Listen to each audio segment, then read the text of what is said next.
Hello student, good evening. कैसे हैं आप सभी लोग? आई होप आप सभी लोग अच्छे होंगे, स्वस्थ होंगे, मस्त होंगे, अपना और अपने परिवार का ख्याल रख रहे होंगे। स्टूडेंट, जैसा कि आप सभी जानते हैं कि हम लोग यूपी स्पेशल क्लास कर रहे हैं, जिसमें हम आपको वे सभी क्वेश्चन करा रहे हैं जो अब तक किसी न किसी एग्ज़ाम में या तो पूछे जा चुके हैं या पूछे जाने की संभावनाएँ हैं। स्टूडेंट, आज की अपनी क्लास में हम लोग यूपी की थ्योरी की क्लास को क्वेश्चन फॉर्मेट में कंप्लीट करेंगे। आज की क्लास में हम आप सभी को यूपी से जुड़े सभी महत्वपूर्ण टॉपिक करा देंगे। यूपी की संपूर्ण जानकारी आप लोगों को आज एक ही क्लास में देखने के लिए मिल जाएगी।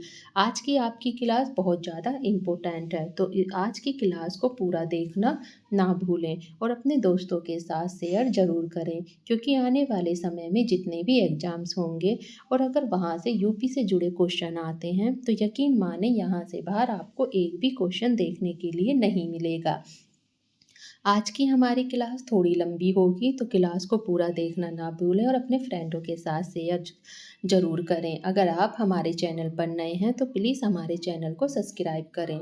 आपको इस क्लास को लेने के बाद यूपी की जानकारी कहीं और से देखने की ज़रूरत नहीं पड़ेगी। आपको यूपी की टोटल जानकारी इस एक ही क्लास में मिल जाएगी। तो चलिए फिर बिना देरी किए आज की अपनी क्लास शुरू करते हैं, जिसमें हमारा पहला क्वेश्चन है कि उत्तर प्रदेश का भौगोलिक क्षेत्रफल कितना है। तो उत्तर प्रदेश का भौगोलिक क्षेत्रफल कितना है, तो वो है आपका 2,40,928 वर्ग किलोमीटर।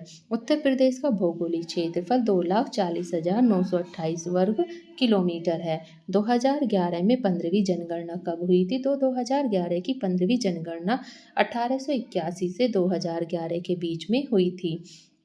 स्टूडेंट, अगर आपसे पूछते हैं कि 2011 में कौन सी जनगणना हुई थी, तो 2011 में 15वीं जनगणना हुई थी। या क्वेश्चन पूछा जाए कि 15वीं जनगणना कब हुई थी, तो वो हुई थी 2011 में। और किस सन में हुई थी? 1881 से 2011 के बीच में। क्वेश्चन कैसे भी आए आप कर ले जाएंगे। स्वतंत्र भारत की 7वीं जनगणना कब हुई थी? तो स्वतंत्र भारत की 7वीं जनगणना 1951 से 2022 के बीच में हुई है। उत्तर प्रदेश की जनसंख्या कितनी है? तो स्टूडेंट, उत्तर प्रदेश की जनसंख्या है आपकी 9,98,12,341। क्वेश्चन को याद रखिएगा। उत्तर प्रदेश की जनसंख्या कितनी है आपकी? तो उत्तर प्रदेश की जनसंख्या है आपकी 19,98,12,341। जिसमें पुरुष जनसंख्या कितनी है? तो इसमें पुरुष जनसंख्या है आपकी 10,44,80,510। याद रखिएगा कितनी है? 10,44,80,510 ये आपकी पुरुष जनसंख्या है, जिसका परसेंटेज है 52.29%। इसमें महिला जनसंख्या कितनी है आपकी? तो महिला जनसंख्या है आपकी 9,53,31,831। याद रखिएगा 9,53,31,831, जिसका परसेंटेज है 47.71%। आगे देखते हैं। पुरुष आबादी वाला जिला, यानी कि पुरुष आबादी वाला जिला किसमें सर्वाधिक पुरुष आबादी है? तो सर्वाधिक पुरुष आबादी वाला जिला कौन सा है? तो वो है स्टूडेंट आपका प्रयागराज। प्रयाग सर्वाधिक पुरुष आबादी वाला जिला है, जिसकी जनसंख्या कितनी है? तो इसकी जनसंख्या है आपकी 31,31,803 यहाँ की जनसंख्या है। सर्वाधिक महिला आबादी वाला जिला कौन सा है? तो सर्वाधिक महिला आबादी वाला जिला भी आपका प्रयागराज है, जिसकी जनसंख्या कितनी है? तो इसकी जनसंख्या है आपकी 2,82,258। यहाँ पर महिला आबादी वाली जनसंख्या है। भारत के क्षेत्रफल में यूपी का क्षेत्रफल कितना है? तो भारत के क्षेत्रफल में यूपी का क्षेत्रफल है स्टूडेंट आपका 7.33%। आगे चलते हैं। उत्तर प्रदेश का लिंग अनुपात। उत्तर प्रदेश का लिंग अनुपात कितना है? तो स्टूडेंट, उत्तर प्रदेश का लिंग अनुपात है आपका 912। और संपूर्ण देश का लिंग अनुपात कितना है? तो संपूर्ण देश का लिंग अनुपात है 943। याद रखिएगा, अगर उत्तर प्रदेश का लिंग अनुपात पूछता है तो वो आपका 912 आएगा, लेकिन संपूर्ण देश का लिंग अनुपात पूछता है तो वो आपका 543 आएगा। उत्तर प्रदेश की जनसंख्या घनत्व कितना है? तो उत्तर प्रदेश का जनसंख्या घनत्व घनत्व 829 व्यक्ति प्रति वर्ग किलोमीटर है। और संपूर्ण देश का जनसंख्या घनत्व कितना है? तो स्टूडेंट वो है आपका 382 व्यक्ति प्रति वर्ग किलोमीटर। आगे चलते हैं। उत्तर प्रदेश की दशकीय जनसंख्या प्रतिशत वृद्धि कितनी है? तो उत्तर प्रदेश की दशकीय जनसंख्या प्रतिशत वृद्धि है 20.23%। आगे देखिए, 2011 की जनगणना के अनुसार यूपी का साक्षरता दर कितनी है? तो 2011 की जनगणना के अनुसार यूपी की साक्षरता दर 67.7% है। याद रखिएगा। इसमें पुरुष साक्षरता दर कितनी है? तो पुरुष साक्षरता दर है 77.3% और महिला साक्षरता दर कितनी है? तो महिला साक्षरता दर है 57.2%। पुरुष साक्षरता और महिला साक्षरता दर में कितना अंतर है? तो ये है आपका 20.1%। आगे देखते हैं।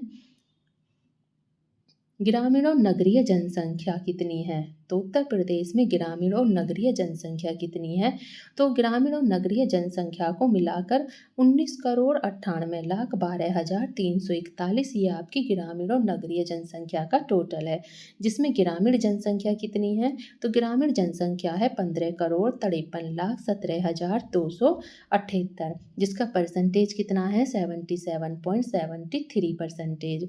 और नगरीय जनसंख्या कितनी है? तो नगरीय जनसंख्या है आपकी 4,44,95,063। कितनी है? 4,44,95,063 और इसका परसेंटेज कितना है? तो इसका परसेंटेज है 22.2%। ये आपकी नगरीय जनसंख्या है। आगे देखते हैं। अब देखते हैं यूपी के मंडल, तहसील, जनपद, नगर निगम, नगर पंचायत कितने हैं? तो यूपी में कितने मंडल हैं? तो यूपी में 18 मंडल हैं, 351 यहाँ पर तहसील है, 75 यहाँ पर जनपद है, 17 यहाँ पर नगर निगम है, 438 यहाँ पर नगर पंचायत है, 59,073 यहाँ पर ग्राम पंचायत है और 825 यहाँ पर विकास खंड है। स्टूडेंट याद रखिएगा, मंडल की जनसंख्या कितनी है? तो मंडल की जनसंख्या है 18। तहसील की जनसंख्या कितनी है? तो तहसील है यहाँ पर 351। जनपद कितने हैं? तो जनपद हैं 75। नगर निगम 17, नगर पंचायत 438, ग्राम पंचायत 59,073 यहाँ पर ग्राम पंचायत है और विकास खंड कितने हैं? 825 यहाँ पर विकास खंड है। आगे देखते हैं। उत्तर प्रदेश को कितने आर्थिक क्षेत्रों में बांटा गया है? तो उत्तर प्रदेश को 4 आर्थिक क्षेत्रों में बांटा गया है। तो वो आर्थिक क्षेत्र 4 कौन कौन से हैं? चलिए देखते हैं। तो उत्तर प्रदेश को 4 आर्थिक क्षेत्रों में बांटा गया है। पूर्वी आर्थिक क्षेत्र, पश्चिमी आर्थिक क्षेत्र, केंद्रीय आर्थिक क्षेत्र और बुंदेलखंड आर्थिक क्षेत्र। याद रखिएगा, उत्तर प्रदेश को कितने आर्थिक क्षेत्रों में बांटा गया है? तो वो बांटा गया है 4 आर्थिक क्षेत्रों में। उत्तर प्रदेश का सबसे पूर्वी जिला कौन सा है? तो उत्तर प्रदेश का सबसे पूर्वी जिला है बलिया। उत्तर प्रदेश का पश्चिमी जिला कौन सा है? तो वो है आपका शामली। उत्तर प्रदेश का उत्तरी जिला कौन सा है? सहारनपुर। और उत्तर प्रदेश का दक्षिणी जिला कौन सा है? तो वो है आपका सोनभद्र। याद रखिएगा स्टूडेंट, एक बार और देख लीजिएगा। उत्तर प्रदेश का सबसे पूर्वी जिला है बलिया। उत्तर प्रदेश का पश्चिमी जिला है शामली। उत्तर प्रदेश का उत्तरी जिला है सहारनपुर। उत्तर प्रदेश का दक्षिणी जिला है सोनभद्र। उत्तर प्रदेश का सबसे बड़ा जिला लखीमपुर खीरी और उत्तर प्रदेश का सबसे छोटा जिला हापुड़ है। आगे देखते हैं। उत्तर प्रदेश का 18वां मंडल कौन है? तो उत्तर प्रदेश का 18वां मंडल अलीगढ़ है, जिसे 2008 में इसमें सम्मिलित किया गया है, जिसमें 4 जनपद हैं। तो कौन कौन से 4 जनपद हैं? अलीगढ़, एटा, कासगंज और हाथरस, जिसमें अलीगढ़ को 2008 में सम्मिलित किया गया। 18वां मंडल अलीगढ़ उत्तर प्रदेश का 18वां मंडल है, जिसे 2008 में सम्मिलित किया गया है, जिसमें 4 जनपद हैं, अलीगढ़ है, एटा है, कासगंज और हाथरस है। सबसे बड़ा मंडल, तो सबसे बड़ा मंडल आपका कानपुर, लखनऊ और मेरठ है। इनमें 6 जनपद हैं। याद रखिएगा। सबसे छोटा मंडल, तो सबसे छोटा मंडल आपका मिर्ज़ापुर, आजमगढ़, बस्ती, झांसी, सहारनपुर हैं, जिनमें 3 जनपद हैं। याद रखिएगा। नेक्स्ट, मुख्यालय से भिन्न नाम वाले जिले, यानी कि जिनके जो जिले मुख्यालय से थोड़ा सा भिन्न है, जिले का नाम और मुख्यालय। देखिए, अमेठी का गौरीगंज, संत कबीर नगर खलीलाबाद, गौतम बुद्ध नगर का नोएडा, कौशाम्बी का मंझनपुर, अम्बेडकर नगर का अकबरपुर, कुशीनगर का पंडरौना।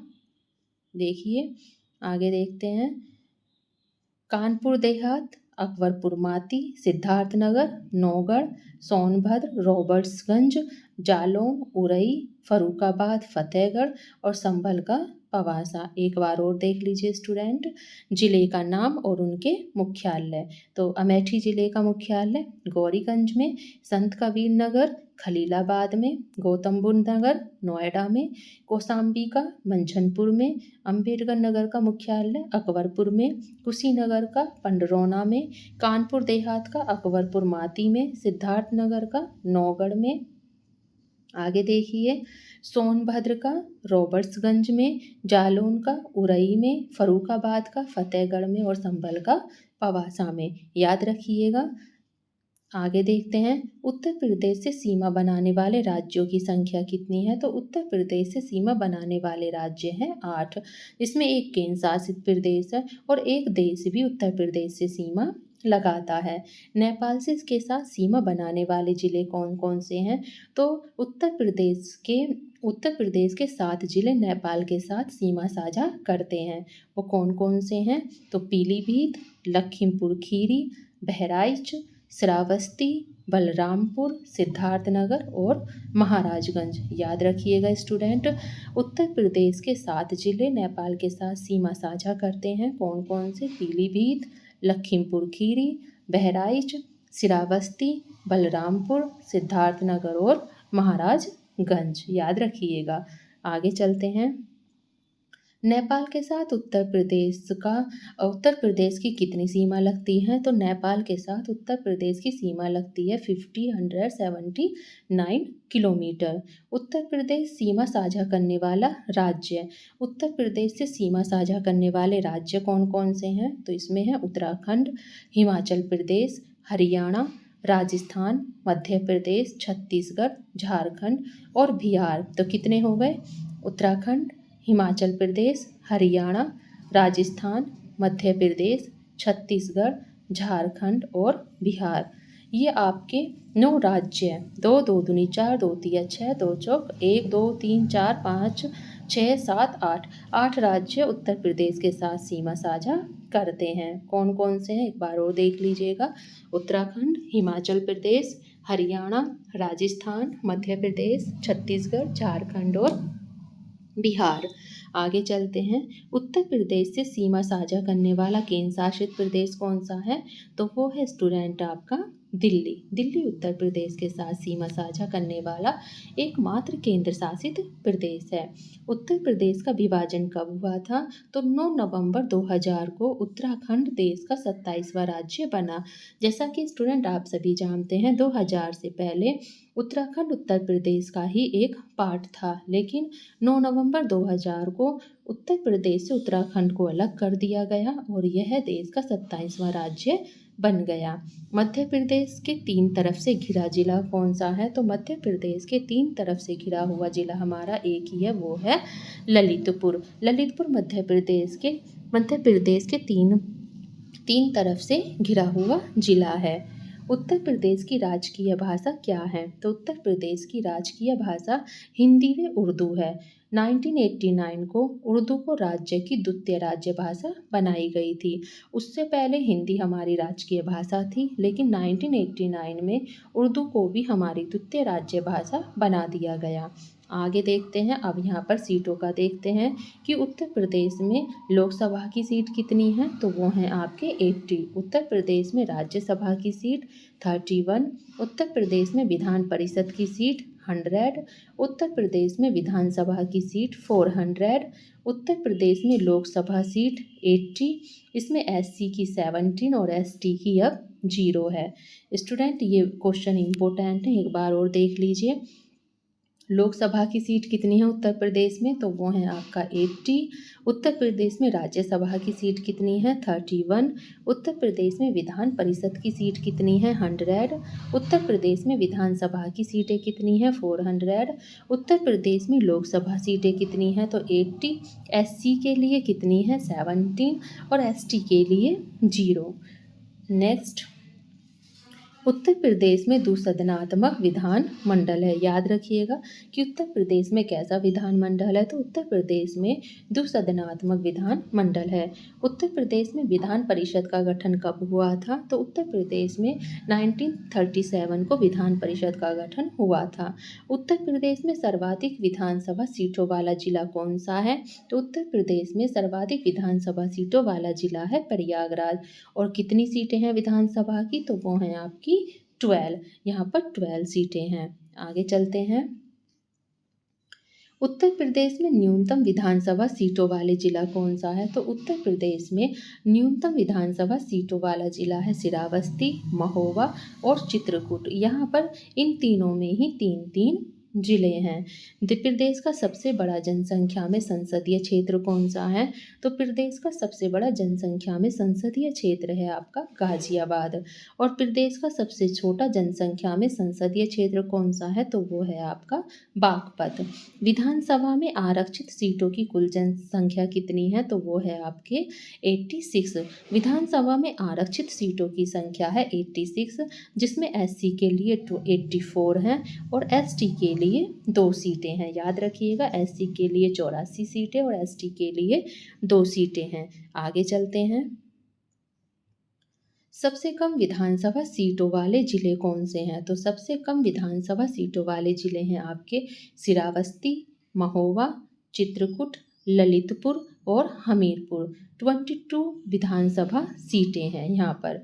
सबसे कम विधानसभा सीटों वाले जिले श्रावस्ती, महोबा, चित्रकूट, ललितपुर और हमीरपुर हैं। यहाँ पर 22 विधानसभा सीटें हैं। उत्तर प्रदेश का उच्च न्यायालय कहाँ पर है, तो वो है आपका प्रयागराज में। और उत्तर प्रदेश की खंडपीठ कहाँ पर है, तो वो है आपकी लखनऊ में। दोनों को याद रखिएगा। उत्तर प्रदेश का उच्च न्यायालय कहाँ पर है, तो वो है आपका प्रयागराज में। और उत्तर प्रदेश का खंडपीठ कहाँ पर है, तो वो है आपका लखनऊ में। उच्च न्यायालय की स्थापना कब हुई थी, तो 1866 में आगरा में और इसके बाद 1869 में प्रयागराज में। याद रखिएगा, उत्तर प्रदेश में उच्च न्यायालय की स्थापना कब कब हुई है, तो 1866 में आगरा में हुई है और 1869 में प्रयागराज में हुई है। आगे चलते हैं। उत्तर प्रदेश को कितने न्यायिक जिलों में बांटा गया है, तो उत्तर प्रदेश को कितने न्यायिक जिलों में बांटा गया है, तो वो है आपका 16। उत्तर प्रदेश को 16 न्यायिक जिलों में बांटा गया है। उत्तर प्रदेश में कुल 6 औद्योगिक न्यायाधिकरण हैं। अगर आपसे क्वेश्चन पूछा जाता है कि उत्तर प्रदेश में कुल कितने औद्योगिक न्यायाधिकरण हैं, तो स्टूडेंट वो हैं आपके 6। कौन कौन से हैं, प्रयागराज, लखनऊ, मेरठ, आगरा, कानपुर और गोरखपुर। कौन कौन से 6 औद्योगिक न्यायाधिकरण हैं, प्रयागराज, लखनऊ, मेरठ, आगरा, कानपुर और गोरखपुर। आगे चलते हैं।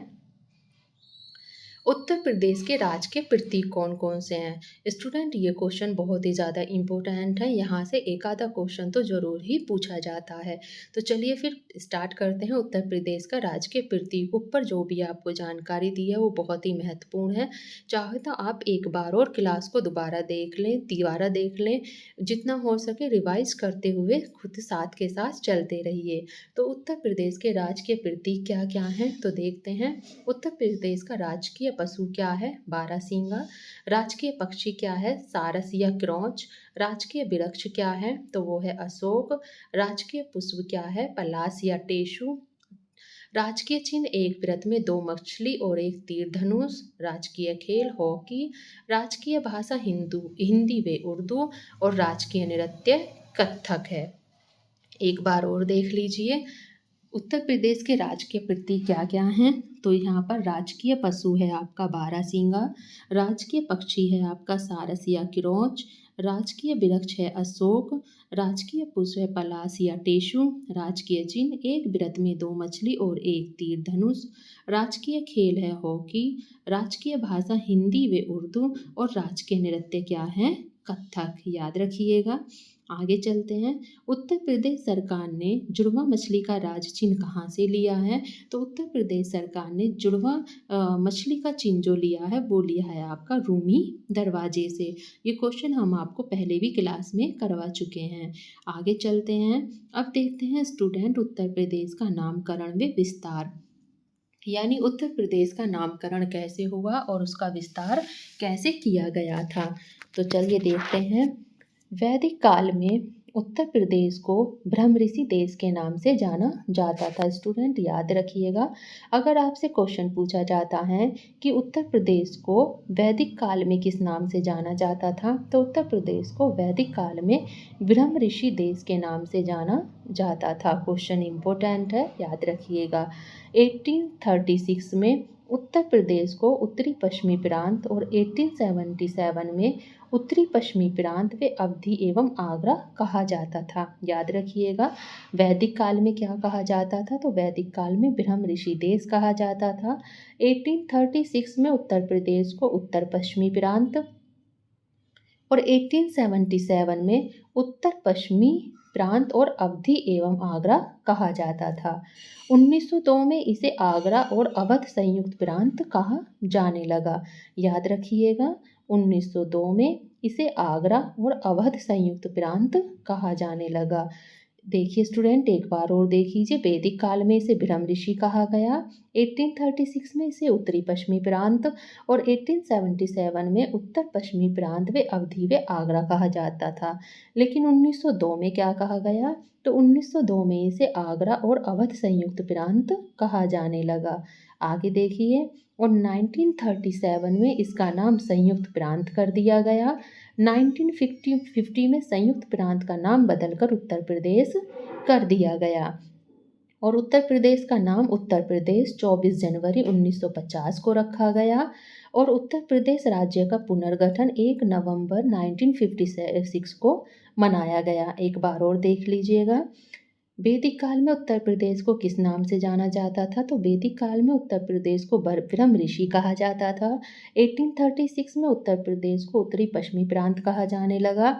1877 में उत्तरी पश्चिमी प्रांत व अवधी आगरा कहा जाता था। आगे देखिए, 1902 में इसे आगरा और अवध संयुक्त प्रांत कहा जाने लगा। 1937 में इसका नाम संयुक्त प्रांत कर दिया गया। 1950 में संयुक्त प्रांत का नाम बदलकर क्या कर दिया गया? उत्तर प्रदेश। तो उत्तर प्रदेश कब किया गया इसका नाम? 1950 में इसका नाम उत्तर प्रदेश कर दिया गया। उत्तर प्रदेश का नाम उत्तर प्रदेश 24 जनवरी 1950 को रखा गया और उत्तर प्रदेश के राज्य का पुनर्गठन कब हुआ? तो वो हुआ आपका 1 नवंबर 1956 को। इम्पोर्टेंट है, याद रखिएगा। आगे चलते हैं। उत्तर प्रदेश की राजधानियाँ देखते हैं, क्योंकि उत्तर प्रदेश की राजधानी टाइम टू टाइम चेंज की गई हैं। तो उत्तर प्रदेश की राजधानी आगरा कब बनी थी? तो आगरा 1836 से लेकर 1858 के बीच में आगरा उत्तर प्रदेश की राजधानी था।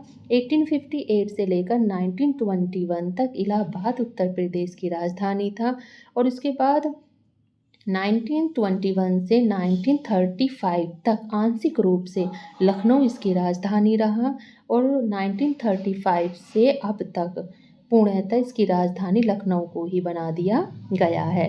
याद रखिएगा स्टूडेंट, एक बार और देखिए। 1836 से लेकर 1858 तक इसकी राजधानी क्या थी? तो इसकी राजधानी थी आगरा। 1858 से लेकर 1921 तक इसकी राजधानी क्या थी? तो वो थी इलाहाबाद और 1921 से लेकर 1935 तक आंशिक रूप से लखनऊ को इसकी राजधानी बनाया गया और लखनऊ 1935 से लेकर अब तक पूर्णतः इसकी राजधानी बना हुआ है। याद रखिएगा। आगे चलते हैं। उत्तर प्रदेश का अक्षांशीय विस्तार कितना है? तो उत्तर प्रदेश का अक्षांशीय विस्तार है आपका 23:52 उत्तरी अक्षांश से 30:24 उत्तरी अक्षांश। उत्तर प्रदेश का स्टूडेंट अक्षांश किसे कहते हैं ये तो आप सभी को पता होगा। अक्षांश बोलते हैं इन लेटी हुई रेखाओं को। इन लेटी हुई रेखाओं को हम लोग अक्षांश कहते हैं। और इस तरीके से जो रेखाएं होती हैं इन्हें हम देशांतर कहते हैं। ये आपकी अक्षांश होती हैं और ये आपकी देशांतर रेखाएं होती हैं।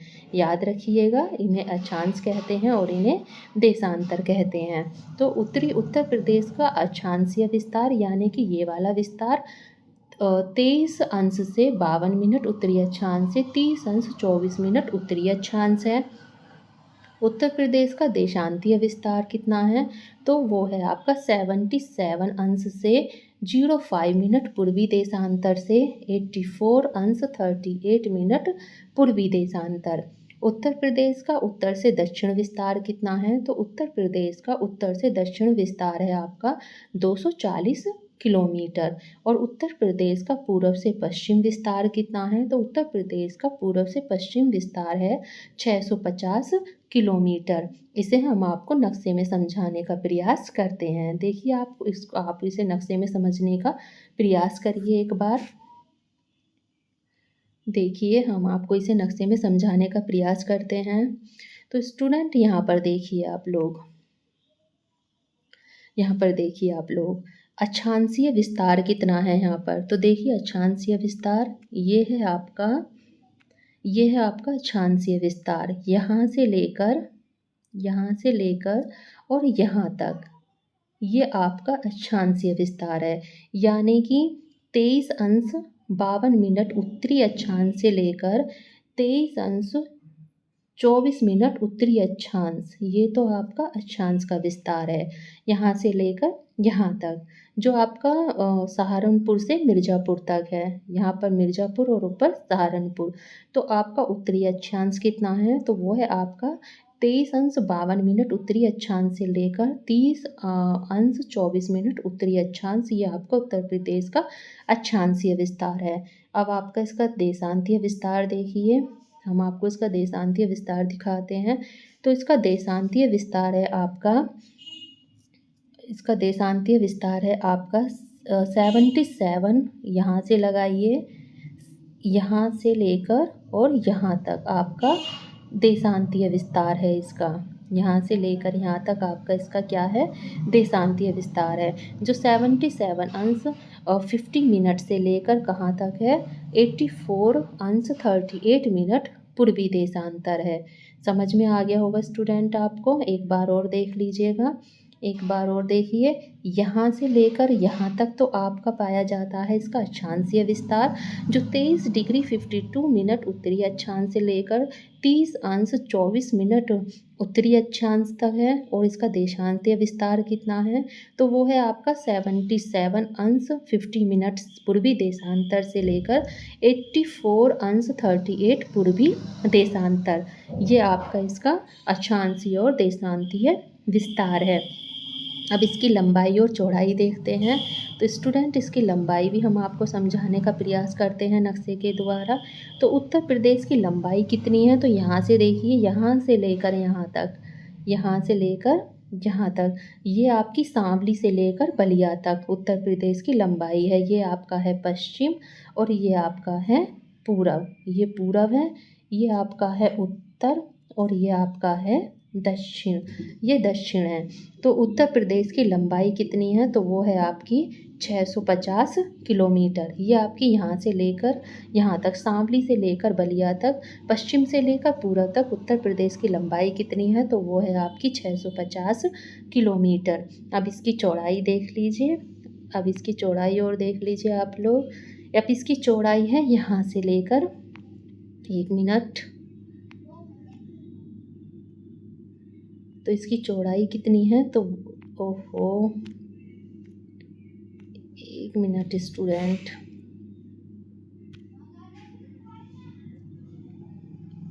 तो इसकी चौड़ाई कितनी है तो वो है आपकी यहाँ से लेकर यहाँ तक। ये आपकी है इसकी उत्तर प्रदेश की चौड़ाई कितनी है 240 किलोमीटर ये इसकी चौड़ाई है। आई होप आप लोगों को समझ में आ गया होगा। एक बार और देख लीजिए स्टूडेंट, ये है आपका उत्तरी अक्षांश। ये है आपका उत्तरी अक्षांश। 23:52 से लेकर 30:24 तक उत्तरी अक्षांश है आपका। देशांतर 77:50 पूर्वी देशांतर से लेकर 84:38 पूर्वी देशांतर तक है। इसकी लंबाई कितनी है, तो वो है आपकी 650 किलोमीटर शामली से लेकर बलिया तक, यानी पश्चिम से पूरब तक। और इसकी चौड़ाई कितनी है, उत्तर से दक्षिण तक 240 किलोमीटर है। आई होप आप लोगों को समझ में आ गया होगा। हमने नक्शे के द्वारा भी आपको इसे समझाने का प्रयास किया है। तो एक बार और क्वेश्चन देख लीजिए। उत्तर प्रदेश का अक्षांशीय विस्तार कितना है, तो 23:52 उत्तरी अक्षांश से लेकर 30:24 उत्तरी अक्षांश तक। उत्तर प्रदेश का देशांतीय विस्तार कितना है, 77:05 पूर्वी देशांतर से लेकर 84:38 पूर्वी देशांतर तक। उत्तर प्रदेश का उत्तर से दक्षिण तक विस्तार कितना है, अभी हमने आपको नक्शे में समझाया, 240 किलोमीटर। उत्तर प्रदेश का पूर्व से पश्चिम विस्तार कितना है, तो वो है आपका 650 किलोमीटर। आप क्लास को एक बार और रिपीट कर लीजिएगा। उत्तर प्रदेश की सर्वाधिक लंबी सीमा किसके साथ लगती है, तो उत्तर प्रदेश की सर्वाधिक लंबी सीमा मध्य प्रदेश के साथ लगती है। कितने जिलों की, तो 11 जिलों की। 11 जिलों की सीमा, और 11 जिले, उत्तर प्रदेश के जो 11 ज़िले हैं वो मध्य प्रदेश के साथ सीमा लगाते हैं। उत्तर प्रदेश की सबसे छोटी सीमा किसके साथ लगती है, तो वो लगती है आपकी हिमाचल प्रदेश के साथ में। सिर्फ एक ही ज़िला, वो कौन सा है, सहारनपुर।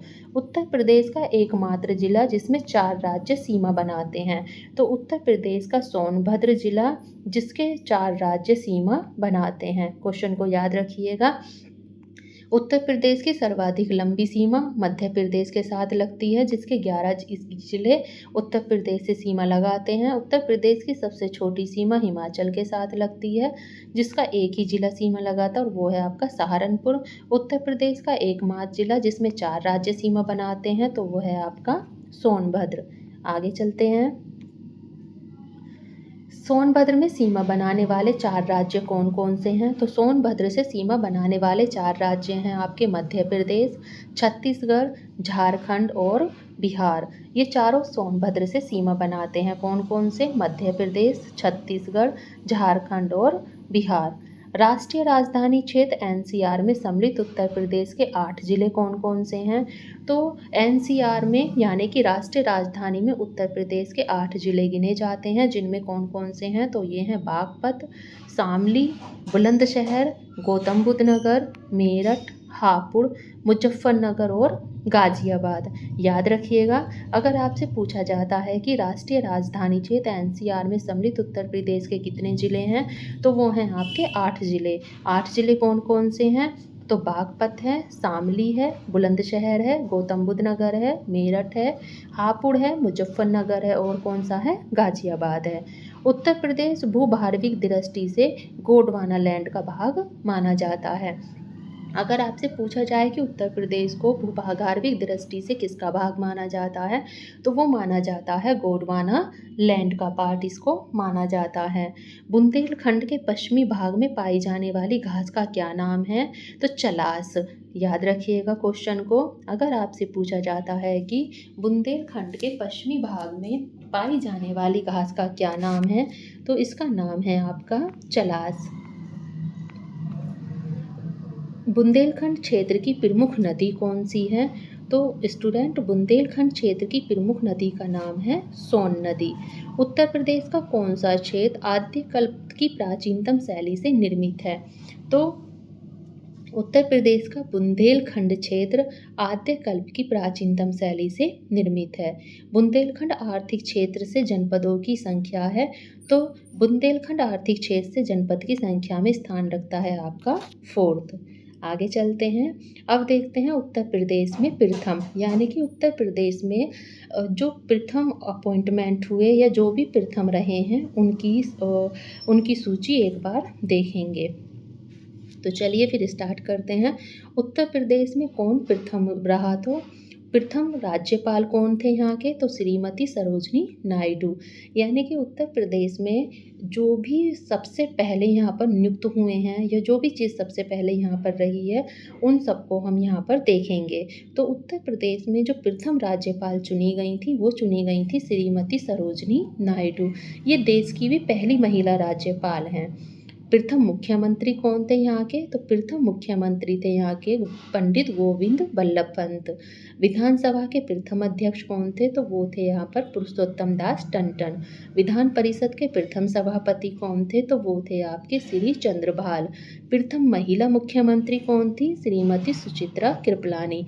स्टूडेंट याद रखिएगा, प्रथम मुख्यमंत्री तो यहाँ पर पंडित गोविंद बल्लभ पंत थे, लेकिन अगर आपसे क्वेश्चन पूछा जाता है कि प्रथम महिला मुख्यमंत्री कौन थी, तो वो थी आपकी श्रीमती सुचित्रा कृपलानी। आगे देखते हैं, प्रथम विश्वविद्यालय कौन सा था? तो इलाहाबाद विश्वविद्यालय 1887 में। एक बार और देख लीजिएगा, प्रथम राज्यपाल कौन थे? तो प्रथम राज्यपाल थी श्रीमती सरोजनी नायडू। ये देश की भी पहली महिला राज्यपाल थी। प्रथम मुख्यमंत्री कौन थे? तो वो थे पंडित गोविंद बल्लभ पंत। विधानसभा के प्रथम अध्यक्ष कौन थे? तो वो थे पुरुषोत्तम दास टंडन। विधान परिषद के प्रथम सभापति कौन थे? तो वो थे श्री चंद्रभाल। प्रथम महिला मुख्यमंत्री कौन थी? तो वो थी आपकी श्रीमती सुचित्रा कृपलानी। आगे चलते हैं, प्रथम विश्वविद्यालय कौन सा था? तो वो था इलाहाबाद विश्वविद्यालय 1887 में जो ओपन हुआ था। आगे देखिए, प्रथम बार राष्ट्रपति शासन कहाँ पर लागू किया गया? तो प्रथम बार राष्ट्रपति शासन 25 फरवरी 1968 से 26 फरवरी 1969 के बीच में लागू किया गया था। तो प्रथम बार राष्ट्रपति शासन कब लगा था? तो प्रथम बार यूपी में राष्ट्रपति शासन 25 फरवरी 1968 से 26 फरवरी 1969 के बीच में लगा था। देश की प्रथम वायु डाक सेवा नैनी और प्रयागराज के बीच 1911 में शुरू की गई थी। अगर आपसे क्वेश्चन पूछा जाए कि देश की प्रथम वायु डाक सेवा कहाँ शुरू की गई थी, तो वो की गई थी नैनी से प्रयागराज के बीच में 1911 में। विधानसभा का गठन, प्रथम विधानसभा का गठन कब हुआ था? तो वो हुआ था आपका 8 मार्च 1952 को। प्रथम दलित मुख्यमंत्री कौन थी? तो वो थी आपकी सुश्री मायावती। आगे चलते हैं, इलाहाबाद उच्च न्यायालय के प्रथम मुख्य न्यायाधीश कौन थे? तो वो थे आपके न्यायमूर्ति वॉल्टर मॉर्गन। 1866 से 1870 तक के बीच में वो रहे। इलाहाबाद उच्च न्यायालय की स्थापना कब हुई थी? तो वो हुई थी 17 मार्च 1866 को। आर्थिक अपराधों के लिए विशेष अदालतों की संख्या कितनी है? तो वो है आपके 5। कहाँ कहाँ पर?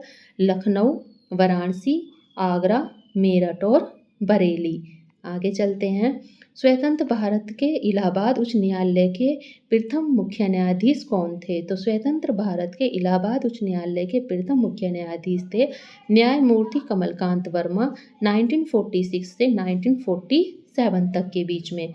यूपी में सीबीआई कोर्ट की संख्या कितनी है? तो 6 है, 4 लखनऊ में और 2 गाजियाबाद में। पारिवारिक मामलों हेतु फैमिली कोर्ट की स्थापना कब हुई थी? तो पारिवारिक मामलों हेतु फैमिली कोर्ट की स्थापना हुई थी 1984 को। उत्तर प्रदेश में श्रम न्यायालयों की संख्या कितनी है? तो वो है 20। न्यायिक अनुसंधान और प्रशिक्षण केंद्र कहाँ पर है? तो वो है आपका लखनऊ में।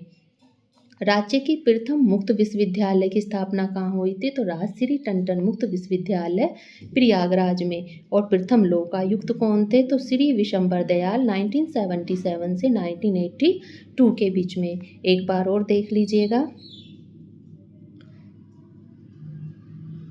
प्रथम राज्यपाल कौन थी? तो वो थी श्रीमती सरोजनी नायडू। प्रथम मुख्यमंत्री गोविंद बल्लभ पंत। विधानसभा के प्रथम अध्यक्ष पुरुषोत्तम दास टंडन। विधान परिषद के प्रथम सभापति श्री चंद्रभाल। प्रथम महिला मुख्यमंत्री श्रीमती सुचित्रा कृपलानी थी। आगे चलते हैं, प्रथम विश्वविद्यालय इलाहाबाद विश्वविद्यालय 1887 में ओपन हुआ था। आगे चलते हैं, प्रथम बार राष्ट्रपति शासन कब लगा? तो वो लगा था 25 फरवरी 1968 से लेकर 26 फरवरी 1969 के बीच में। देश की प्रथम वायु डाक सेवा नैनी और प्रयागराज के बीच 1911 में शुरू की गई थी। प्रथम विधानसभा का गठन 8 मार्च 1952 को हुआ था। प्रथम दलित महिला मुख्यमंत्री सुश्री मायावती थी। इलाहाबाद उच्च न्यायालय के प्रथम मुख्य न्यायाधीश कौन थे? तो इलाहाबाद उच्च न्यायालय के प्रथम मुख्य न्यायाधीश न्यायमूर्ति वॉल्टर मोरेगन थे। 1866 से 1877 तक के रहे। इलाहाबाद उच्च न्यायालय की स्थापना कब हुई थी? तो वो हुई थी 17 मार्च 1866 में। आर्थिक अपराधों के लिए विशेष अदालतों की संख्या कितनी है? तो वो है आपकी 5। कहाँ कहाँ पर? लखनऊ में, वाराणसी में, आगरा, मेरठ और बरेली में। आगे देखते हैं, स्वतंत्र भारत के इलाहाबाद उच्च न्यायालय के प्रथम मुख्य न्यायाधीश कौन थे? तो वो थे न्यायमूर्ति कमलकांत वर्मा। 1846 से 1847 तक के बीच। उत्तर प्रदेश में सीबीआई कोर्ट की संख्या कितनी है? तो वो है आपकी 6, 4 लखनऊ में और 2 गाजियाबाद में। पारिवारिक मामलों हेतु फैमिली कोर्ट की स्थापना कब की गई थी? वो की गई थी 1984 में। उत्तर प्रदेश में श्रम न्यायालयों की संख्या कितनी है? तो उत्तर प्रदेश में श्रम न्यायालयों की संख्या है 20। न्यायिक अनुसंधान और प्रशिक्षण केंद्र लखनऊ में है। राज्य का प्रथम मुक्त विश्वविद्यालय राजश्री टंडन मुक्त विश्वविद्यालय प्रयागराज में। प्रथम लोकायुक्त श्री विशंबर दयाल 1977 से 1982 के बीच में। आगे चलते हैं, प्रथम मुख्य सचिव कौन थे? तो प्रथम मुख्य सचिव थे श्री भोलानाथ दयाल 1947 से 1949 के बीच में। और प्रथम मुख्य निर्वाचन अधिकारी कौन थे? जे.के. टंडन 1950 से लेकर 1957 में। याद रखिएगा, जितने भी यूपी में प्रथम लोग नियुक्त किए गए थे वो सभी हमने आपको कवर करा दिए हैं। प्रथम मुख्य सचिव कौन थे? श्री भोलानाथ दयाल थे, जो 1947 से 1949 के बीच में रहे। प्रथम मुख्य निर्वाचन अधिकारी कौन थे? तो जे.के. टंडन थे, जो 1950 से लेकर 1957 के बीच में रहे। आगे देखते हैं हम उत्तर प्रदेश की जलवायु। अब हम उत्तर प्रदेश की जलवायु देखेंगे। तो उत्तर प्रदेश की जलवायु कैसी है? वर्षा व तापमान के आधार पर उत्तर प्रदेश में 3 प्रकार की ऋतुएं पाई जाती हैं। यानी कि यहाँ पर वर्षा और तापमान के अकॉर्डिंग उत्तर प्रदेश में 3 प्रकार की ऋतुएं देखने को मिलती हैं। कौन कौन सी? ग्रीष्म ऋतु मई से जून तक देखने के लिए मिलती है। वर्षा ऋतु जून से अक्टूबर के बीच देखने को मिलती है।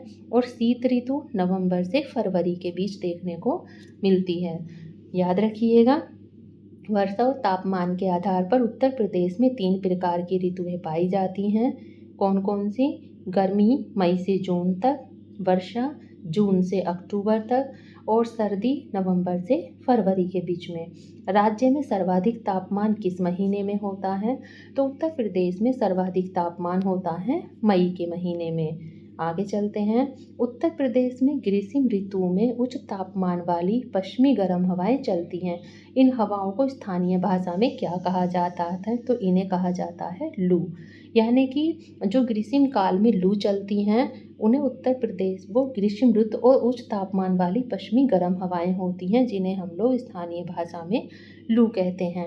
उत्तर प्रदेश की अधिकांश वर्षा कब होती है? तो वो होती है दक्षिणी पश्चिमी मानसून से।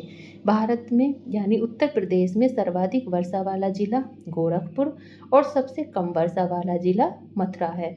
यानी कि अगर उत्तर प्रदेश में देखा जाए तो सबसे अधिक वर्षा गोरखपुर में होती है और सबसे कम वर्षा मथुरा में होती है। प्रदेश में झांसी और आगरा जिले में सर्वाधिक गर्मी पड़ती है, जबकि बरेली जिले में सबसे कम गर्मी पड़ती है। याद रखिएगा, अगर आपसे पूछा जाए कि उत्तर प्रदेश में सर्वाधिक बारिश कहाँ पर होती है तो वो होती है आपकी गोरखपुर में। सबसे कम वर्षा कहाँ होती है? तो वो होती है मथुरा में। प्रदेश में सबसे अधिक गर्मी कहाँ होती है? तो झांसी और आगरा में सबसे अधिक गर्मी होती है। और सबसे कम गर्मी कहाँ होती है? तो वो होती है आपकी बरेली में। उत्तर प्रदेश का अधिकतम औसत तापमान कितना है? तो 36 डिग्री से लेकर 39 सेंटीग्रेड तक है। और न्यूनतम तापमान कितना है? 21 से लेकर 23 डिग्री के बीच में है। उत्तर प्रदेश का कौन सा क्षेत्र सर्वाधिक बाढ़ प्रभावित है? यानी उत्तर प्रदेश में सबसे ज़्यादा बाढ़ कहाँ आती है? तो वो है आपका पूर्वी क्षेत्र। उत्तर प्रदेश का सबसे ठंडा महीना कौन सा है? तो वो है आपका जनवरी। शीत ऋतु में सबसे कम वर्षा कहाँ होती है? तो वो होती है दक्षिण के पठार पर। आगे चलते हैं, उत्तर प्रदेश की मृदा यानी कि यहाँ पर मिट्टी कैसे पाई जाती है? तो उत्तर प्रदेश की जलवायु कैसी है? तो वो है आपकी उष्ण कटिबंधीय जलवायु। अगर आप लोगों से पूछे कि उत्तर प्रदेश की जलवायु कैसी है, तो उत्तर प्रदेश की जलवायु उष्ण कटिबंधीय मानसूनी जलवायु है। मृदा के अध्ययन को क्या कहते हैं? तो मृदा के अध्ययन को पेडोलॉजी कहते हैं। उत्तर प्रदेश को 3 प्राकृतिक प्रदेशों में विभाजित किया गया है। कौन कौन से? स्टूडेंट, अगर आपसे क्वेश्चन पूछे कि उत्तर प्रदेश को कितने प्राकृतिक भागों में विभाजित किया गया है, तो वो किया गया है 3। कौन कौन से? भंवर तराई प्रदेश, गंगा जमुना का मैदानी भाग, दक्षिण का पठारी क्षेत्र। उत्तर प्रदेश की मृदा के अध्ययन की दृष्टि से 6 भागों में विभाजित किया गया है। यानी उत्तर प्रदेश में मृदा का जो अध्ययन किया जाता है उसे 6 भागों में विभाजित किया गया है। संरचना के आधार पर मैदानों को 2 भागों में बांटा गया है। कौन कौन से? पुरानी जलोढ़ मृदा को बांगर और नई जलोढ़ मृदा को खादर कहते हैं।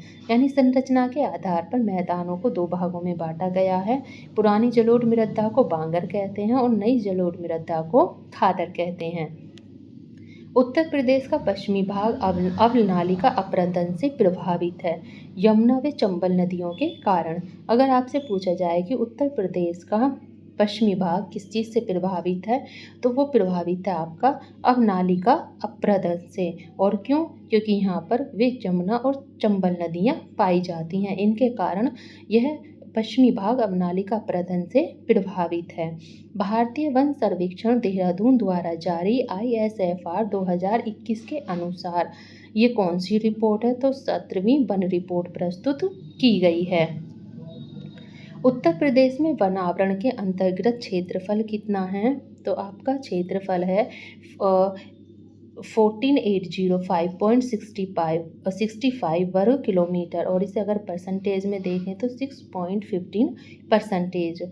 राज्य में वृक्षावरण कितने हैं? तो 7421 वर्ग किलोमीटर, 3.08%।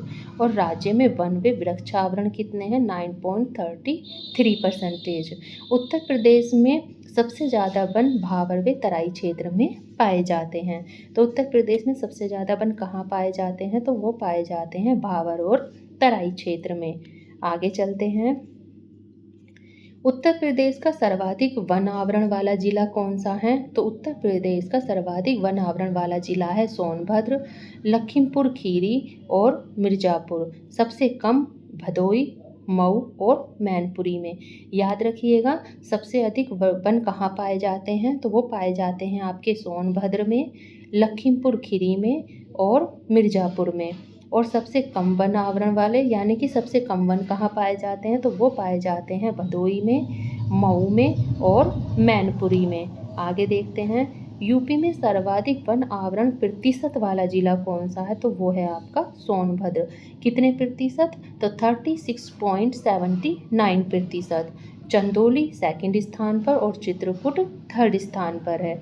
सबसे कम वन आवरण प्रतिशत वाला जिला कौन सा है? तो वो है आपका भदोई, मैनपुरी और देवरिया। खेर के पेड़ से क्या बनता है? तो खेर के पेड़ से कत्था बनाया जाता है। सैमल और गुरेल के पेड़ से माचिस की तिलियां बनाई जाती हैं और तेंदू के पेड़ से बीड़ी बनाई जाती है। याद रखिएगा, खेर के पेड़ से क्या बनता है? तो खेर के पेड़ से कत्था बनता है। सैमल और गुरेल के पेड़ से माचिस की तिलियां बनती हैं और तेंदू के पेड़ से बीड़ी बनाई जाती है।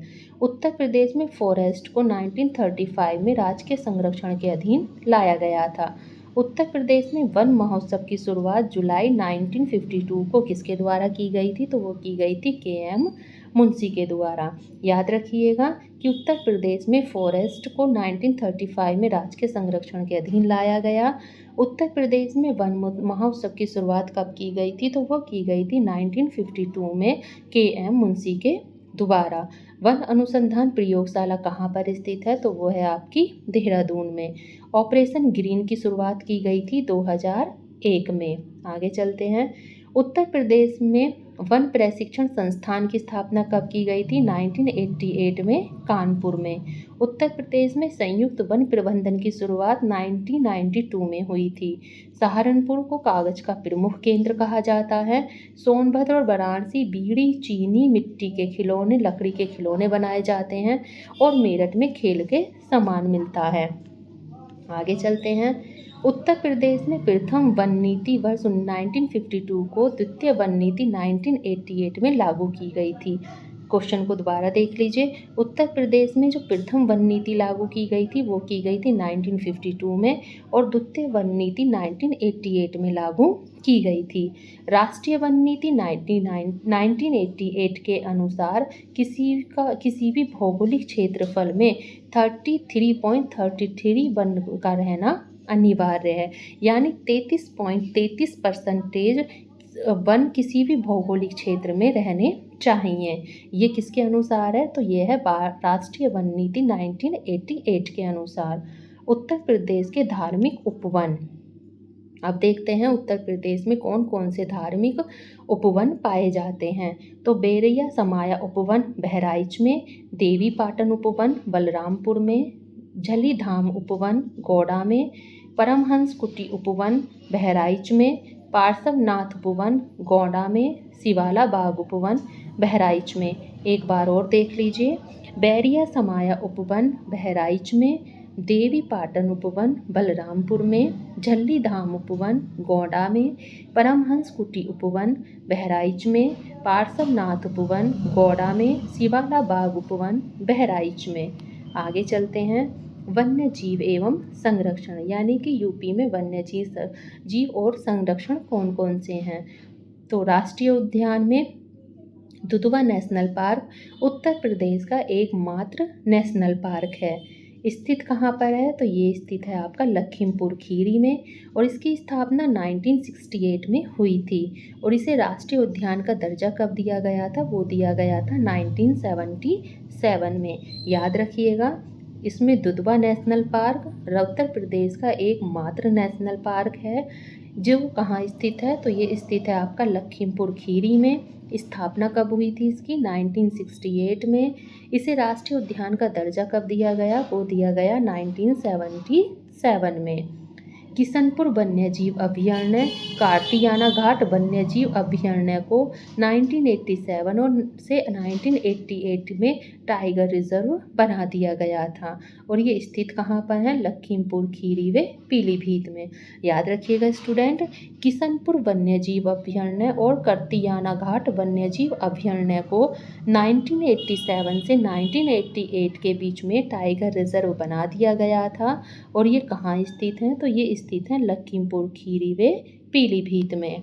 आगे देखिए।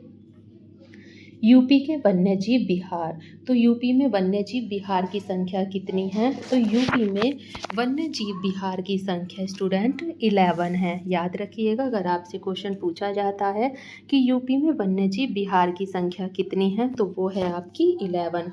कौन कौन से हैं? तो चलिए देखते हैं कौन कौन से हैं। चंद्रप्रभा वन्यजीव विहार चंदौली में, ये सबसे पुराना है, 1957 में इसकी स्थापना हुई थी। किशनपुर वन्यजीव विहार दुधवा राष्ट्रीय पार्क लखीमपुर खीरी में, कर्तिन्या घाट वन्यजीव विहार बहराइच में, रानीपुर वन्यजीव विहार चित्रकूट में। आगे देखते हैं। राष्ट्रीय चंबल वन्यजीव विहार बब्बर शेर सफारी इटावा में, कैमूर वन्यजीव विहार सोनभद्र और मिर्जापुर में, महावीर स्वामी वन्यजीव विहार ललितपुर में। महावीर स्वामी वन्यजीव विहार सबसे छोटा विहार है। सोहागी वरवरवा वन्यजीव विहार महाराजगंज में, सुहेलवा वन्यजीव विहार श्रावस्ती और बलरामपुर में, कछुआ वन्यजीव विहार वाराणसी में, और पीलीभीत टाइगर रिजर्व पीलीभीत शाहजहांपुर में। एक बार और देख लीजिएगा स्टूडेंट, यूपी में कितने वन्यजीव विहार है? तो यूपी में 11 वन्यजीव विहार हैं। कौन कौन से? चंद्रप्रभा वन्यजीव विहार चंदौली में, जो सबसे पुराना वन्यजीव विहार है और जिसकी स्थापना 1957 में हुई थी। किशनपुर वन्यजीव विहार दुधवा राष्ट्रीय पार्क लखीमपुर खीरी में है। कर्तिनिया घाट वन्यजीव विहार बहराइच में है। रानीपुर वन्यजीव विहार चित्रकूट में है। राष्ट्रीय चंबल वन्यजीव विहार बब्बर शेर सफारी इटावा में है। कैमूर वन्यजीव विहार सोनभद्र और मिर्ज़ापुर में है। महावीर स्वामी वन्यजीव विहार ललितपुर में है, जो सबसे छोटा विहार है। सोहगागीवरवा वन्यजीव विहार महाराजगंज में है। सुहेलवा वन्यजीव विहार श्रावस्ती या बलरामपुर में है। कछुआ वन्यजीव विहार, ये क्वेश्चन इंपॉर्टेंट है स्टूडेंट। कछुआ वन्यजीव विहार ये कहाँ स्थित है? तो ये स्थित है वाराणसी में। और पीलीभीत टाइगर रिजर्व ये कहाँ स्थित है? पीलीभीत शाहजहांपुर में। आगे देखते हैं उत्तर प्रदेश के पक्षी विहार। उत्तर प्रदेश के पक्षी विहार देखते हैं। नवाबगंज पक्षी विहार उन्नाव जो सबसे पुराना पक्षी विहार है, जिसकी स्थापना हुई थी 1984 में। बखीरा पक्षी विहार बस्ती संत कबीर नगर में। सम्मान पक्षी विहार मैनपुरी में। पार्वती आरंगा पक्षी विहार गोंडा में। विजय सागर पक्षी विहार महोबा हमीरपुर में। पटना पक्षी विहार एटा सबसे छोटा। पटना पक्षी विहार जो एटा में स्थित है, यह सबसे छोटा पक्षी विहार है। सुरहाताल लोकनायक जयप्रकाश नारायण पक्षी विहार बलिया में। इसे याद रखिएगा स्टूडेंट, सुरहाताल पक्षी विहार को लोकनायक जयप्रकाश नारायण पक्षी विहार भी कहते हैं। लाल बहोसी पक्षी विहार कन्नौज में, जो सबसे बड़ा पक्षी विहार है। भीमराव अंबेडकर पक्षी विहार प्रतापगढ़ कुंडा, यह सबसे नवीनतम पक्षी विहार है, इसे याद रखिएगा, यह सबसे नवीनतम बना है। सांडी पक्षी विहार हरदोई में। समसपुर पक्षी विहार रायबरेली में। सुर सरोवर पक्षी विहार आगरा में। ओखला पक्षी विहार गाजियाबाद गौतम बुद्ध नगर में। एक बार और देखते हैं स्टूडेंट, उत्तर प्रदेश के प्रमुख पक्षी विहार कौन कौन से हैं? तो नवाबगंज पक्षी विहार कहाँ स्थित है? तो ये स्थित है उन्नाव में। ये सबसे पुराना पक्षी विहार है, जिसकी स्थापना 1984 में हुई थी। बखीरा पक्षी विहार बस्ती संत कबीर नगर में स्थित है। सम्मान पक्षी विहार मैनपुरी में स्थित है।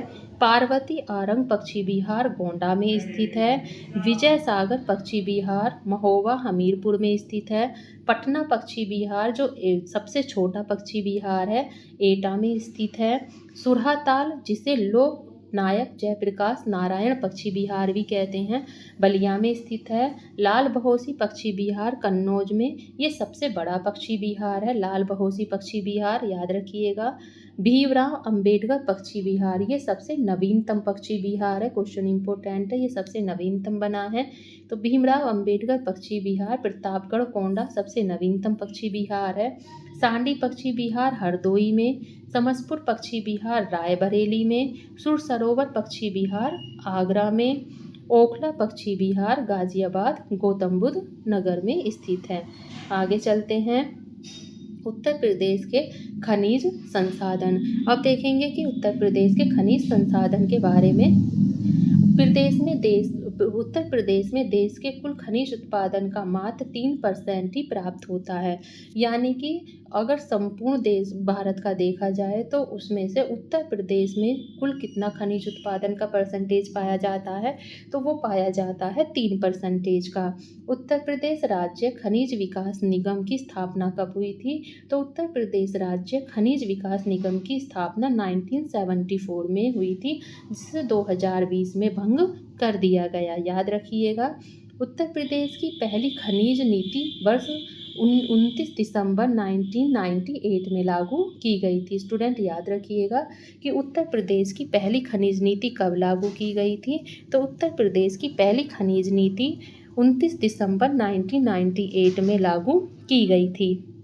धात्विक खनिज कौन कौन से होते हैं? खनिज दो प्रकार के होते हैं स्टूडेंट, धात्विक खनिज और अधात्विक खनिज। और तो धात्विक खनिज कौन कौन से होते हैं? तो वो होते हैं आपके बॉक्साइट, लौह अयस्क, सोना, तांबा, डायस्पोर और आदि। अधात्विक खनिज कौन कौन से होते हैं? चूना, पत्थर, रॉक फॉस्फेट, डोलोमाइट, हीरा, कांच बालू, संगमरमर और सेल खड़ी। याद रखिएगा उत्तर प्रदेश में पहली खनिज नीति कब लागू की गई थी? तो वो की गई थी 29 दिसंबर 1998 में। धात्विक खनिज कौन कौन से होते हैं? तो वो होते हैं बॉक्साइट, लौह अयस्क, सोना, तांबा और डायस्पोर। अधात्विक खनिज कौन कौन से होते हैं? तो चूना पत्थर, रॉक फॉस्फेट, डोलोमाइट, हीरा, कांच बालू, संगमरमर और सेल खड़ी। आगे चलते हैं। चूना पत्थर के भंडार कहाँ पाए जाते हैं? तो चूना पत्थर के भंडार पाए जाते हैं मिर्ज़ापुर में। डोलोमाइट के कहाँ पाए जाते हैं? सोनभद्र और मिर्ज़ापुर में। कांच बालू चंदौली, झांसी, प्रयागराज और बांदा में। सेलखड़ी हमीरपुर और झांसी में। कोयला यूपी के देश में 8वां स्थान है, सोनभद्र में। निचली गोंडवाना क्षेत्र के सिंगरौली में। संगमरमर मिर्ज़ापुर और सोनभद्र में।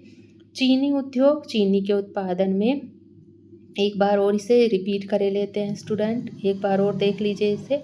उत्तर प्रदेश में खनिज संसाधन उत्तर प्रदेश में देश के कुल खनिज उत्पादन का मात्र 3% है। खनिज विकास निगम की स्थापना 1974 को हुई थी, जिसे 2020 में भंग कर दिया गया था। उत्तर प्रदेश की पहली खनिज नीति 29 दिसंबर 98 में लागू की गई थी। धात्विक खनिज कौन कौन से होते हैं? बॉक्साइट, लौह अयस्क, सोना, तांबा और डायस्पोर। अधात्विक खनिज चूना पत्थर, रॉक फॉस्फेट, डोलोमाइट, हीरा, कांच बालू, संगमरमर और सेलखड़ी।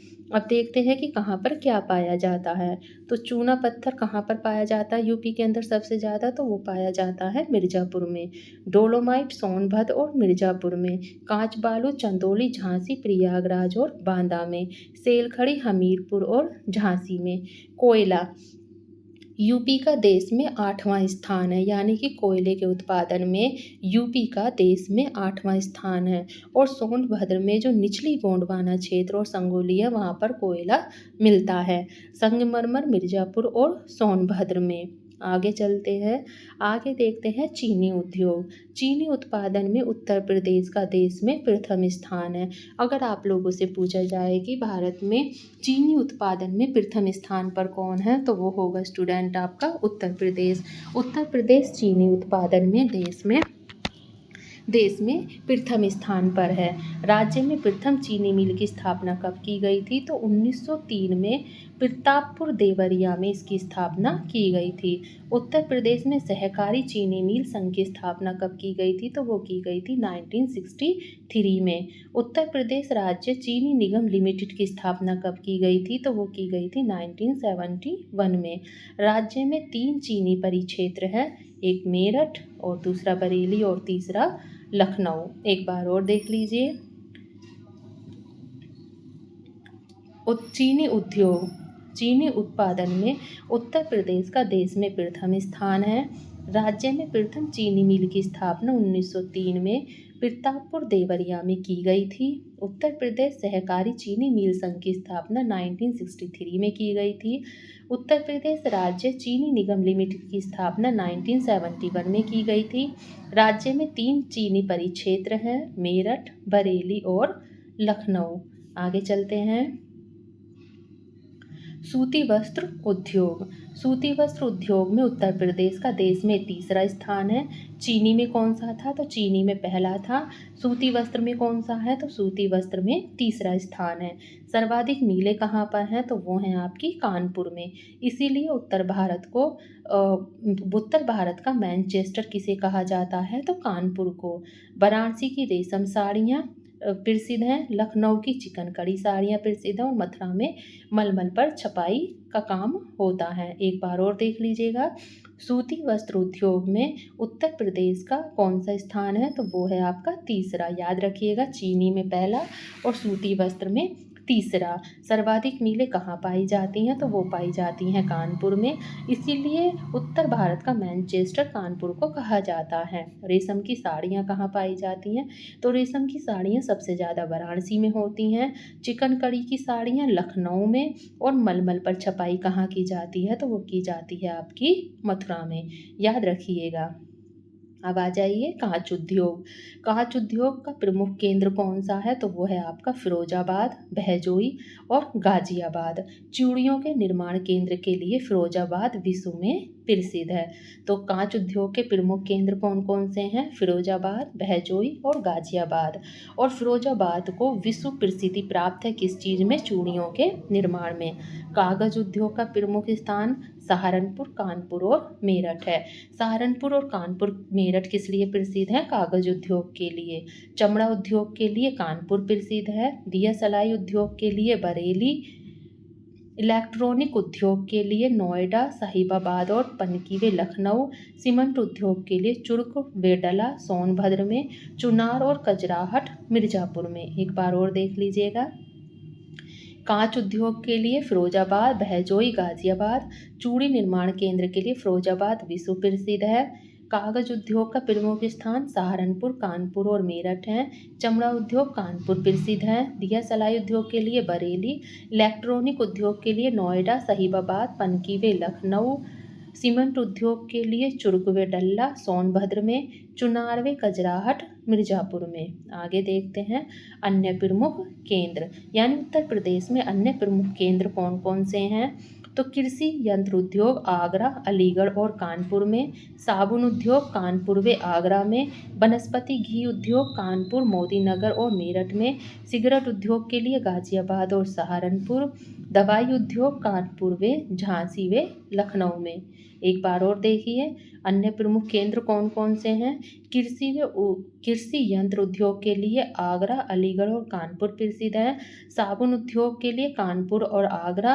वनस्पति घी उद्योग के लिए मोदीनगर, कानपुर और मेरठ। सिगरेट उद्योग के लिए गाजियाबाद और सहारनपुर। दवाई उद्योग के लिए कानपुर, झांसी और लखनऊ। आगे चलते हैं। कालीन व दरी के लिए मिर्जापुर, भदोई और आगरा। कंबल के लिए मुजफ्फरनगर और मुरादाबाद प्रसिद्ध हैं। रेशम की साड़ी के लिए मेरठ। हथकरघा सूती वस्त्र उद्योग के लिए मेरठ, बुलंदशहर और बिजनौर। हथकरघा रेशमी वस्त्र के लिए वाराणसी और मऊ। जरी व चिकन पर गोटे का काम लखनऊ और वाराणसी में होता है। एक बार और देखिए। कालीन व दरी मिर्जापुर, भदोई और आगरा। कंबल के लिए मुजफ्फरनगर और मुरादाबाद। रेशम साड़ी के लिए वाराणसी। हथकरघा सूती वस्त्र मेरठ, बुलंदशहर और बिजनौर में। हथकरघा रेशमी वस्त्र वाराणसी और मऊ में। जरी व चिकन पर गोटे का काम लखनऊ और वाराणसी में। आगे चलते हैं। अब देखते हैं पीतल व अन्य धातु संबंधी उद्योग, यानी कि उत्तर प्रदेश में पीतल व अन्य धातु से संबंधित उद्योग कहाँ कहाँ पर प्रसिद्ध हैं। तो इसमें सबसे पहला नाम किसका है, तो सबसे पहले है पीतल की मूर्तियाँ। तो पीतल की मूर्तियाँ कहाँ बनाई जाती हैं, तो वो बनाई जाती हैं आपकी मथुरा और मुरादाबाद में। पीतल के बर्तन कहाँ बनाए जाते हैं, मुरादाबाद, वाराणसी और मिर्जापुर में। बर्तनों पर कलई और नक्काशी कहाँ की जाती है, तो वो की जाती है मुरादाबाद और मिर्जापुर में। लोहे के बाट कहाँ हैं, सहारनपुर और आगरा में। ताला उद्योग के लिए अलीगढ़ प्रसिद्ध है और कैंची उद्योग के लिए मेरठ प्रसिद्ध है।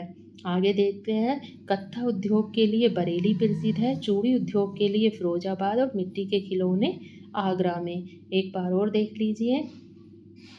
पीतल की मूर्तियाँ मथुरा और मुरादाबाद में। पीतल के बर्तन मुरादाबाद, वाराणसी और मिर्जापुर में। बर्तनों पर कलाई व नक्काशी मुरादाबाद और मिर्जापुर में। लोहे के बाट सहारनपुर व आगरा में। ताला उद्योग अलीगढ़ में। कैंची उद्योग मेरठ में। कत्था उद्योग बरेली में और चूड़ी उद्योग फिरोजाबाद में। और मिट्टी के खिलौनों के लिए कौन प्रसिद्ध है, तो वो है आपका आगरा। आगे चलते हैं। चीनी मिट्टी के बर्तन खुर्जा, गाजियाबाद और लखनऊ में। इत्र के लिए कन्नौज, गाजीपुर और जौनपुर प्रसिद्ध है। हाथ से कागज बनाना मथुरा और कालपी। एक बार और देखिए। चीनी और मिट्टी के बर्तन के लिए क्या प्रसिद्ध है, तो चीनी और मिट्टी के बर्तन के लिए खुर्जा, गाजियाबाद और लखनऊ प्रसिद्ध है। इत्र के लिए कन्नौज, गाजीपुर और जौनपुर प्रसिद्ध है। हाथ से कागज बनाने के लिए मथुरा और कालपी प्रसिद्ध है। आगे चलते हैं और देखते हैं लकड़ी व फर्नीचर उद्योग, यानी कि लकड़ी व फर्नीचर उद्योग के लिए कौन कौन सी जगह प्रसिद्ध है। तो लकड़ी के खिलौनों के लिए प्रसिद्ध है लखनऊ और वाराणसी। लकड़ी के फर्नीचर के लिए बरेली, हाथरस और आगरा। लकड़ी पर नक्काशी के लिए सहारनपुर और नगीना। खेल के सामान के लिए मेरठ व आगरा। बर्तन व छड़ी के लिए आपका बरेली प्रसिद्ध है। एक बार और देख लीजिएगा। लकड़ी और फर्नीचर उद्योग के लिए कौन कौन से प्रसिद्ध हैं, तो लकड़ी के खिलौनों के लिए लखनऊ और बनारसी प्रसिद्ध है। लकड़ी के फर्नीचर के लिए बरेली, हाथरस और आगरा प्रसिद्ध है। लकड़ी पर नक्काशी के लिए सहारनपुर और नगीना प्रसिद्ध हैं। खेल के सामान के लिए मेरठ और आगरा प्रसिद्ध हैं। बैत व छड़ी के लिए बरेली प्रसिद्ध है। आगे देखते हैं। उत्तर प्रदेश में केंद्र सरकार के प्रमुख प्रतिष्ठान, यानी कि उत्तर प्रदेश में जो केंद्र सरकार के प्रमुख प्रतिष्ठान कहाँ कहाँ स्थापित किए गए हैं, तो डीजल और लोकोमोटिव वर्कर्स वाराणसी में है, उर्वरक कारखाना गोरखपुर और प्रयागराज में है, राष्ट्रीय ताप बिजली निगम एनटीपीसी सिंगरौली सोनभद्र में स्थित है, मॉडर्न बेकरीज कानपुर में है, Indian telephone industry Naini Prayagraj Raebareli में, त्रिवेणी स्ट्रक्चरल नैनी में। आगे देखते हैं, हिंदुस्तान एरोनॉटिक्स लिमिटेड लखनऊ और कानपुर में, ट्रांसफॉर्मर फैक्ट्री झांसी में, सीमेंट का कारखाना चुरक व डल्ला मिर्जापुर में, भारत इलेक्ट्रॉनिक लिमिटेड गाजियाबाद में, भारतीय चमड़ा रंगाई जूता संस्थान कानपुर में, कृत्रिमिक अंग निर्माण निगम कानपुर में, और हिंदुस्तान एल्युमिनियम कॉरपोरेशन रेणुकूट सोनभद्र में है। एक बार और देख लेते हैं स्टूडेंट, एक बार और देख लीजिएगा। उत्तर प्रदेश में केंद्र सरकार के प्रमुख प्रतिष्ठान कहाँ कहाँ पर हैं, तो डीजल और लोकोमोटिव वर्कर्स कहाँ पर स्थित है, तो वो स्थित है आपका वाराणसी में। उर्वरक कारखाना ये कहाँ पर स्थित है आपका, तो स्थित है गोरखपुर और प्रयागराज में। राष्ट्रीय ताप बिजली निगम एनटीपीसी सिंगरौली सोनभद्र में। मॉडर्न बेकरीज आपका कहाँ है, कानपुर में। Indian telephone industry Naini Prayagraj Raebareli में। त्रिवेणी स्ट्रक्चरल नैनी में। आगे देखते हैं, हिंदुस्तान एरोनॉटिक्स लिमिटेड लखनऊ और कानपुर में, ट्रांसफॉर्मर फैक्ट्री आपकी झांसी में, सीमेंट कारखाना चुरक व डल्ला मिर्जापुर में, भारत इलेक्ट्रॉनिक लिमिटेड गाजियाबाद में, भारतीय चमड़ा रंगाई जूता संस्थान कानपुर में, कृत्रिमिक अंग निर्माण निगम आपका कानपुर में, हिंदुस्तान एल्युमिनियम कॉरपोरेशन रेणुकूट सोनभद्र में। यहाँ पर आपकी क्लास स्टूडेंट समाप्त होती है। हमने आपको वो सभी क्वेश्चंस करा दिए हैं जो बहुत ही ज़्यादा इम्पोर्टेंट थे। आपकी इस एक क्लास में हमने पूरी यूपी को कंप्लीट करने का प्रयास किया है। हमें आशा है कि यहाँ से बाहर आपसे कोई भी क्वेश्चन नहीं पूछा जाएगा। यूपी से रिलेटेड जो भी इम्पोर्टेंट टॉपिक थे या जहाँ से क्वेश्चन उठ सकते थे या उम्मीद है कि हाँ यहाँ से क्वेश्चन उठाए जा सकते हैं, वो सब हमने आपको एक ही क्लास में करवाने का प्रयास किया है। स्टूडेंट क्लास को पूरा ज़रूर देखें, और अगर एक बार में समझ में ना आए तो क्लास को 2 से 3 बार हाई स्पीड कर भी आप इसे देख सकते हैं, और पेपर देने जाने से पहले भी एक बार आप इसको रिवाइज कर सकते हैं। अगर आप हमारे चैनल पर नए हैं तो हमारे चैनल को सब्सक्राइब करें, और अगर आपको हमारी क्लास पसंद आए तो प्लीज़ हमारी क्लास को लाइक करें, अपने फ्रेंडों के साथ शेयर ज़रूर करें, और अपना रिव्यू हमें ज़रूर कमेंट बॉक्स में दें। आपका रिव्यू हमारे लिए बहुत ही ज़्यादा इम्पोर्टेंट है। क्लास थोड़ी लंबी है, लेकिन हमने आपको इस क्लास में कंप्लीट यूपी को कराने का प्रयास किया है। तो स्टूडेंट आप क्लास को ज़्यादा से ज़्यादा लाइक करें, ज़्यादा से ज़्यादा अपने दोस्तों के साथ शेयर करें। धन्यवाद।